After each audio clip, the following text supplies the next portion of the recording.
Hey, are you a contractor looking to grow your business? In this video, we're going to give you 5 blogging secrets that'll help you get more customers to your site and hopefully more leads in the door. My name is Seth Morrissey. And my name's Matt Rose. And this is DIY Contractor Marketing. So we use blogging here at our agency all the time. It's one of our tricks to really get traffic flowing to a site, which in turn improves everything about the site. It improves the rankings, and improves conversion rates, things like that. So it's really important that we figure out ways to get traffic to a site, and one of the best ways to do that is through blogging. So we're going to give you 5 secrets today that we implement here at our agency that you can use on your own site. All right, so we're going to get right into it. First one is going to be keyword research, and it's important that we think of blogging different than social media. Okay, so let's talk about these two first before we get going. So when you post on social media, what you're really doing is what's called a pattern interrupt. So someone's just going about their day, maybe they're looking at cat memes on Facebook, and all of a sudden your ad pops up. All right, they're not searching for what you have to offer; they're just there, and you pattern interrupt them. Now you got to think about Google and the actions you take with your website very differently, because with Google, and especially blogging, we're really focusing on intent-based leads. So we're really trying to position our assets in front of people when they come searching for the terms that are related to what we're posting, whether it's a blog or whether it's a web page, okay? And the way you figure out what people are searching is through keyword research. So before we do any blogging for any client, for any contractor, we always do keyword research first to figure out how to best position these keywords in front of terms that people are actually searching for. So Matt, touch base just a little bit about keyword research and why it's so important for blogging. Man, keyword research is the first thing I do before I do anything online, period. Because if I don't know who my audience is, if I don't know how difficult the competition is, if I don't know how many people are even searching for it, I'm just wasting my time. I'm just kind of throwing money in the dark is what I'm doing. Yeah. Keyword research is the most important thing anybody in online marketing can do, period. It doesn't matter what industry you're in or anything. Mm-hmm. It's the most important thing you can do.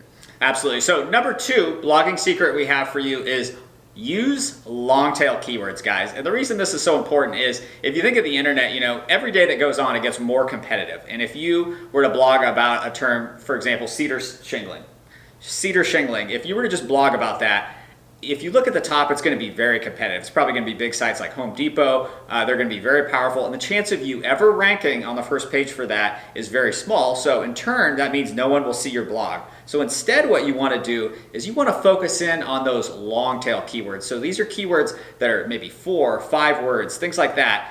This could be things like how to properly install cedar shingling in the Pacific Northwest, right? So yes, these are going to have lower search volume, but you're actually going to be able to rank on the first page and get traffic to your site. Because if you just create a blog, let's say, about a random thing, and you never rank on the first page of Google, unless you have a huge email list or you're pushing it out to a huge amount of social media followers, no one's ever going to see it. So really, when we're blogging, what we want to do is we want to blog with long tail keywords so people will actually find us. All right, so Matt, briefly talk a little bit about long tail keywords and why they're so critical.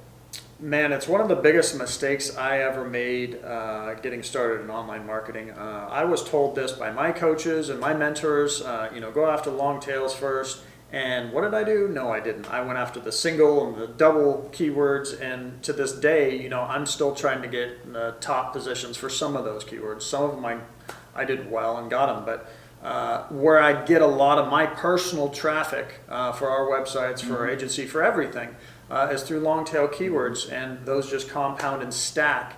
If you're looking to write a blog about cedar siding or cedar shingling, you don't necessarily want to just title it cedar siding, cedar shingling. You're going to be going against everybody and their mom that has ever written about, and they're going to have age.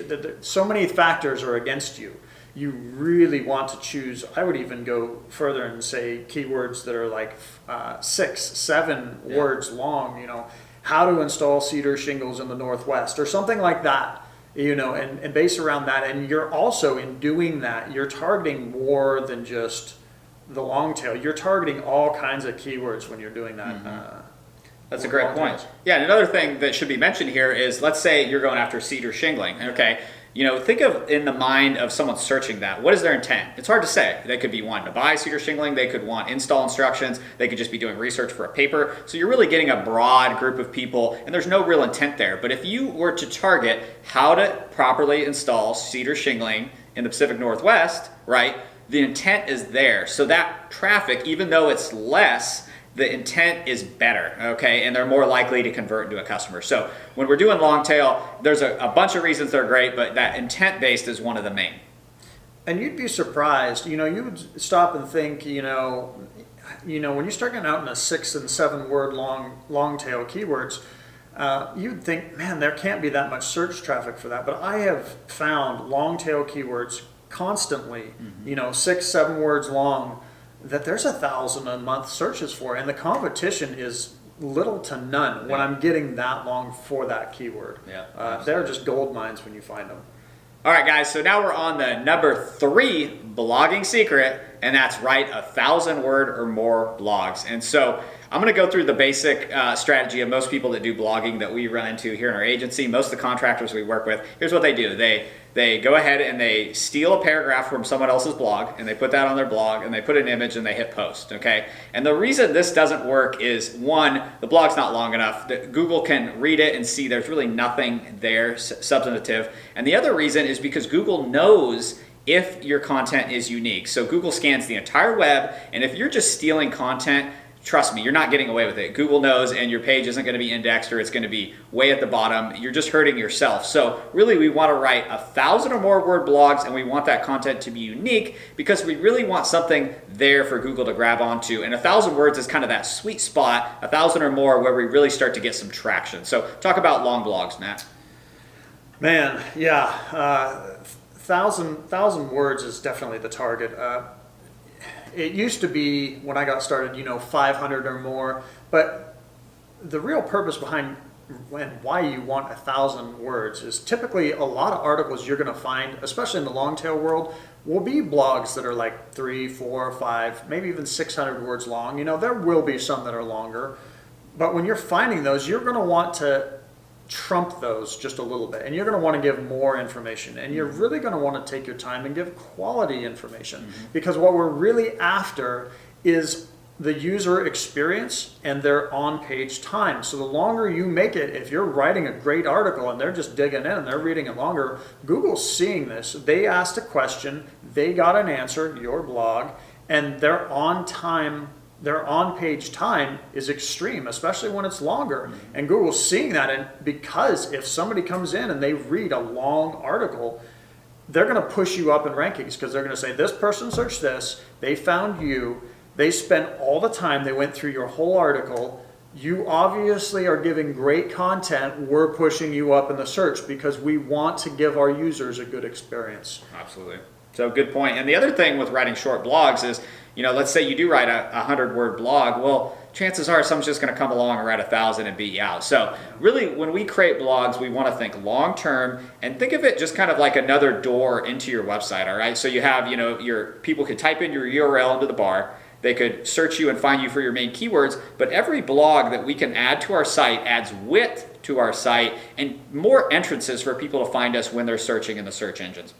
And don't be afraid to go beyond 1,000 words. Don't be afraid to go to 2 or even 3,000. That's fine, or however long you need to make it. 1,000 is just kind of like my minimum bar for the lowest. Yeah, you're better off doing one blog a year that's really good than a bunch of 100-word blogs, because people just aren't going to find them in Google.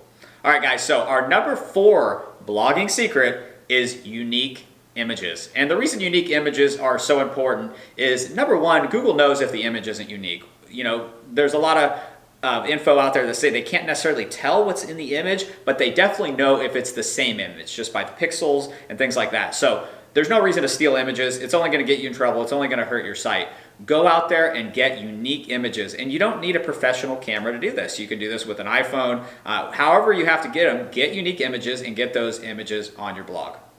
Yeah, it just makes sense. Go back to cedar siding or whatever. If you're doing an article on cedar siding, go out there and get some unique cedar siding images from your local area. Also, when you're getting it, let's say you're in Portland, Oregon or something like that, and you're writing an article on cedar siding, when you're going out and getting images of that in Portland, Oregon, your phone, your iPhone, is recording data That's geotagging that image as well. And that's giving Google more information, not only that it's a unique image, but where it is. So let's say you're in Portland and you're searching for cedar siding. It's going to give you just a little bit more relevancy because it also knows that that image was taken in Portland, Oregon. So that's just kind of like a little insider tip. Also, when you're uploading your images, I would be sure to name the image about your article.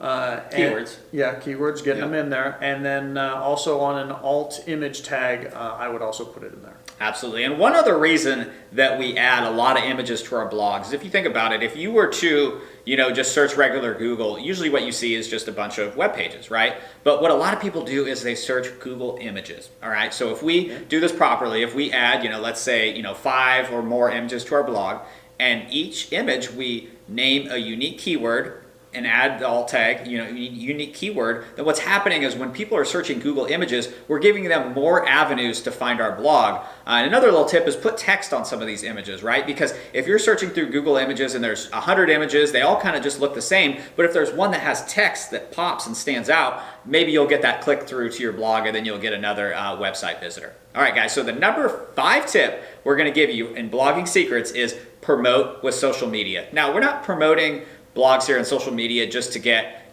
more followers and likes on social media. We're promoting these blogs on social media because that gives us a valuable backlink and potentially high quality referral traffic back to our site. So talk a little bit about this, Matt.